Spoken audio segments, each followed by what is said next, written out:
Buen día, profesor y compañeros.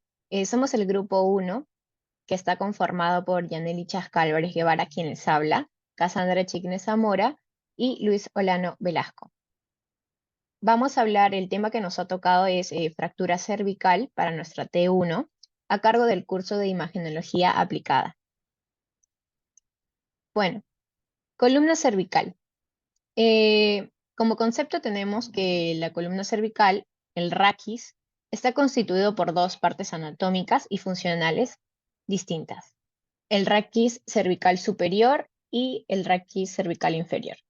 El superior contiene el atlas, el axis, las primeras dos vértebras cervicales, y la parte inferior es desde la meseta inferior del axis hasta la meseta superior de la primera vértebra torácica.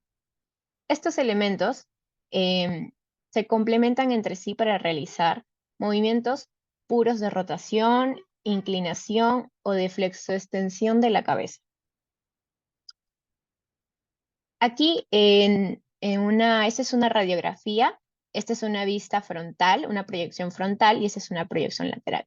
Aquí en la vista, en la proyección frontal, podemos observar la apófisis unciforme de las vértebras cervicales, el cuerpo vertebral, que es esta parte, el pedículo, la apófisis espinosa de las vértebras, la primera costilla que la tenemos aquí, la apófisis articular inferior y la apófisis articular superior.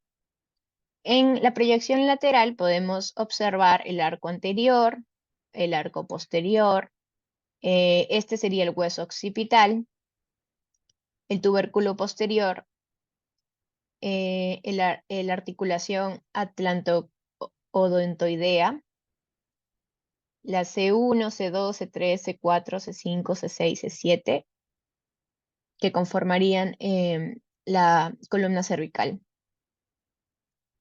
Y también tenemos la apófisis articular superior, la lámina, el cuerpo vertebral, que es este de aquí, el pedículo, la faceta cervical, la epífisis anular,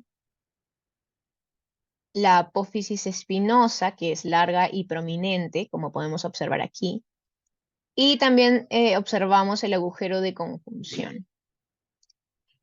Ahora, definición. Una fractura cervical, que es nuestro tema, comúnmente llamada fractura de cuello, es una fractura de cualquiera de las 7 vértebras cervicales del cuello. Por lo general, las causas comunes de fractura son las colisiones de tráfico y las zambullidas en aguas poco profundas. El movimiento normal de los huesos del cuello o de los trozos de hueso pueden causar una lesión en la médula espinal que provoca pérdida de sensibilidad, parálisis o por lo general la muerte instantánea. La fractura es una pérdida de continuidad y se ve como un trazo radiolúcido en una radiografía, como podemos observar aquí. Entonces, tengamos muy en cuenta que la fractura cervical es altamente peligrosa porque puede ocasionar la muerte instantánea. Factores de fractura cervical. Las fracturas cervicales son muy comunes por diferentes factores: choques en motocicletas o de autos, accidentes de tráfico, clavados en aguas poco profundas, torcedura severa y repentina del cuello, golpes severos en el área de la cabeza o el cuello. Existen factores de riesgo para incurrir en este tipo de lesión, como edad avanzada, reducción de la masa muscular, osteoporosis, algunos deportes de contacto como el fútbol americano o el fútbol. Mi nombre es Luis Solano y yo hablaré temas involucrados con respecto a la fractura cervical. A la vez, un caso clínico presentado, una fractura múltiples de columna cervical, control postoperatorio y finalizando por un tratamiento fisioterapéutico. Comenzando con los tipos de fractura cervical, Podemos encontrar las fracturas de columna cervical alta, fractura de axis, fracturas de cuerpo vertebral. Basándonos directamente en las fracturas de columna cervical alta, nos debe evidenciar que son conocidas como fracturas de Jefferson. Los arcos anterior y posterior son las zonas más débiles y por lo tanto las más frecuentemente implicadas.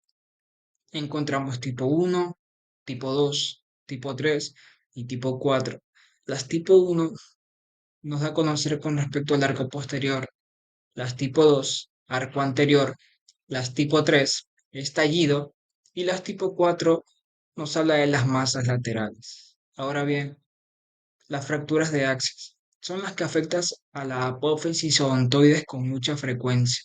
Las más importantes son fracturas de odontoides, que existen tres tipos, tanto tipo 1, tipo 2 y tipo 3. Las fracturas de Hasman pueden involucrar al anillo, los pedículos, las láminas o la parte posterior del cuerpo de axis. Existen también tres tipos, tipo 1, tipo 2 y tipo 3. Y para finalizar, las fracturas del cuerpo vertebral. Son traumatismos cervicales con la misma postura, vector de fuerzas y magnitud pueden resultar en lesiones reproducibles. Existen cuatro mecanismos lesionales: compresión vertical, hiperflexión, distracción, hiperextensión y una rotación.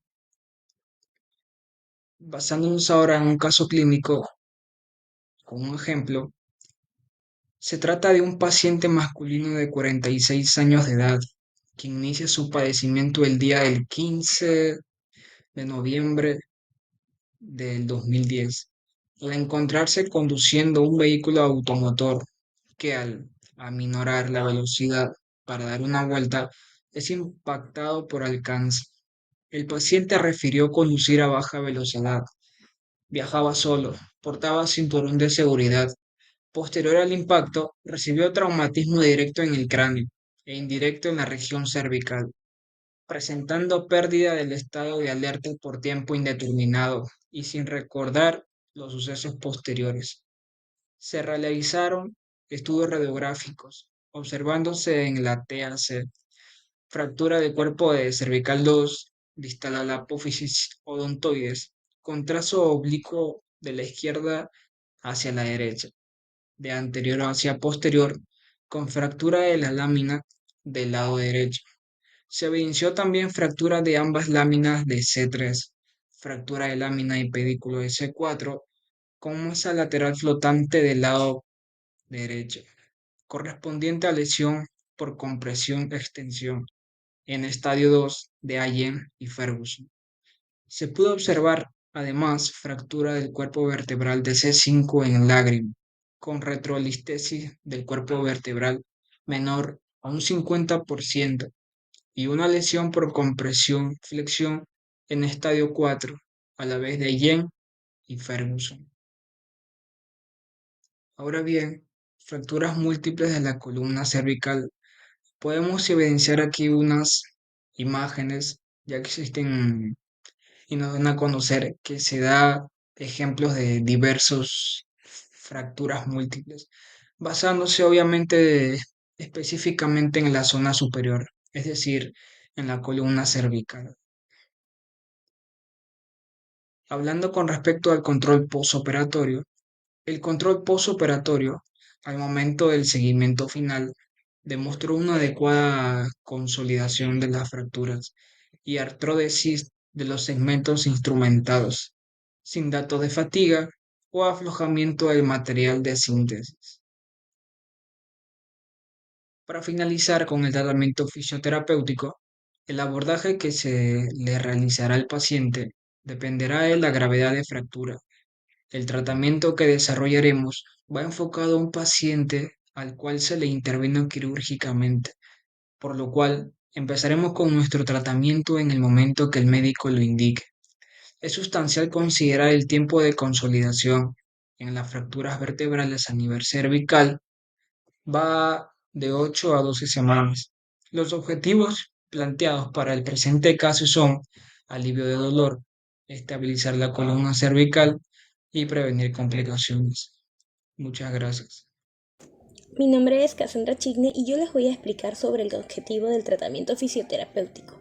Como primer objetivo tenemos aliviar el dolor, con el fin de aliviar toda la musculatura de la región cervical y torácica posterior, que se encuentra con pérdida de movimiento y tensa por la lesión. Este mecanismo que vamos a utilizar es de termoterapia y también tenemos las corrientes analgésicas.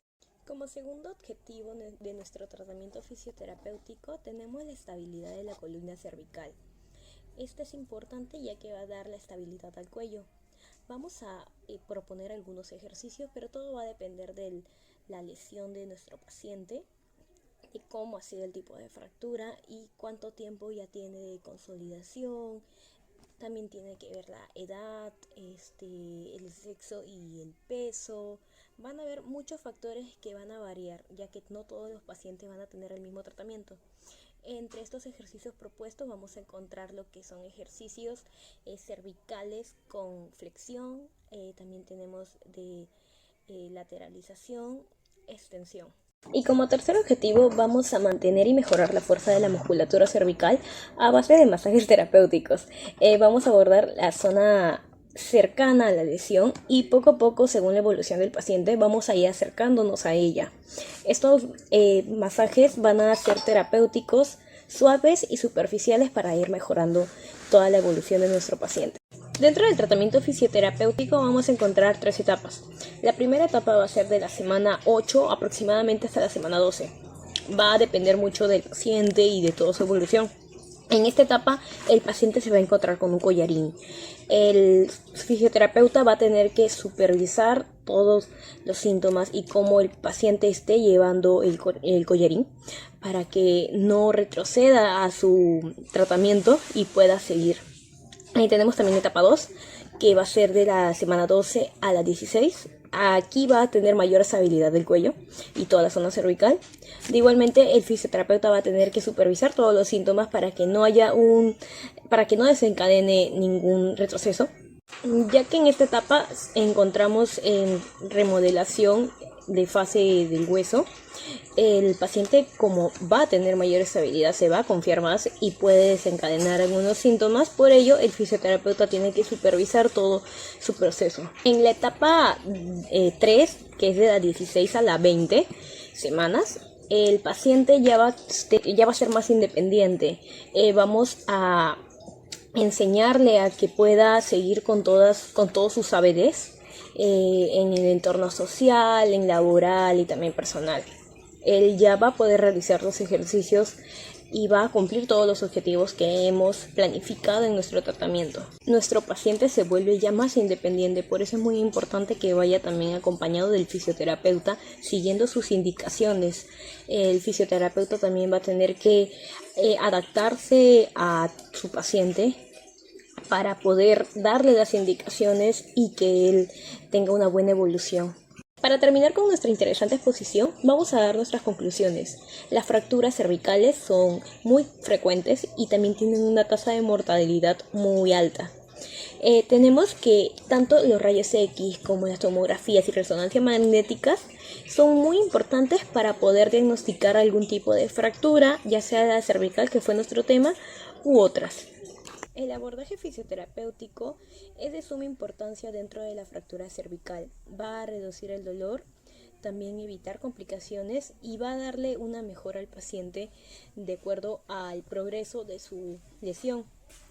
Todo esto va a ser a través de un tratamiento planificado para el paciente. Cada paciente va a tener un tratamiento individual.